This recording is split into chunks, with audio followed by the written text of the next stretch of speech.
Le wahy, c'est un mode de communication entre le créateur et la création, dont le Coran est la forme la plus aboutie. On peut dire, en réalité, la forme la plus aboutie de la révélation,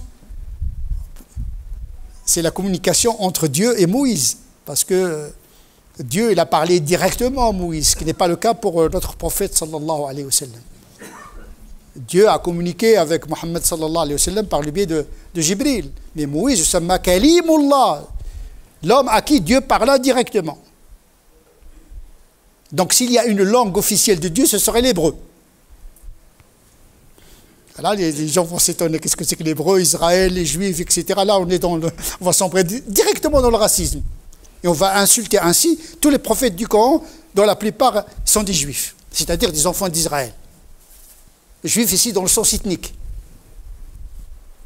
Il faut faire attention.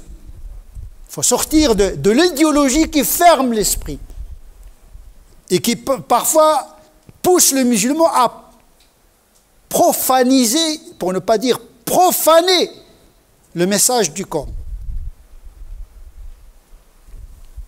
Donc le Coran, il parle des signes de Dieu. Dans le Coran, dans l'âme humaine, l'anfus, et les signes de Dieu dans l'univers et dans les phénomènes de la nature.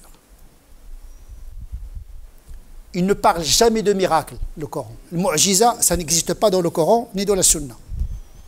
Le miracle, c'est un concept qui a été forgé par les théologiens à la fin du 1er siècle, au début du 2e siècle.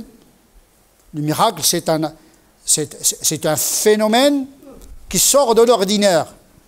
Mais en réalité, tout sort de l'ordinaire. Le fonctionnement de la cellule est quelque chose de phénoménal. L'atome,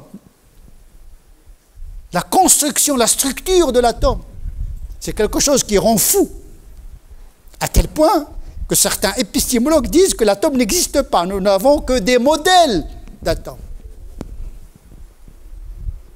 La matière, tout le monde parle de la matière. Aujourd'hui, avec l'avancement des sciences de la physique moderne, on commence à se poser la question sur la nature de la matière. Qu'est-ce que c'est que la matière? Avec la théorie du quark, la théorie des cordes, le vide quantique, là on se perd complètement, on s'égare complètement dans la nature de la matière. C'est un signe, mais en même temps qui échappe à l'explication. Nos explications ne sont que des explications approximatives de la réalité, ne tendant asymptotiquement à l'explication du réel. Donc à cet égard-là, le signe, il indique et cache en même temps. C'est-à-dire que la réalité ontologique des choses reste inaccessible. La chose en soi, pour convoquer un terme de Kant, la chose en soi, le wujud l'ayni, comme disent les théologiens médiévaux, le wujud l'ayni, c'est-à-dire l'existence ontologique. Nous n'avons que des phénomènes, mais le noumen, il nous reste inaccessible. Nous n'avons que des signes qui nous indiquent l'existence de quelque chose qui nous échappe. Donc à cet égard, l'existence est un miracle, dans le sens où il n'est pas expliqué totalement.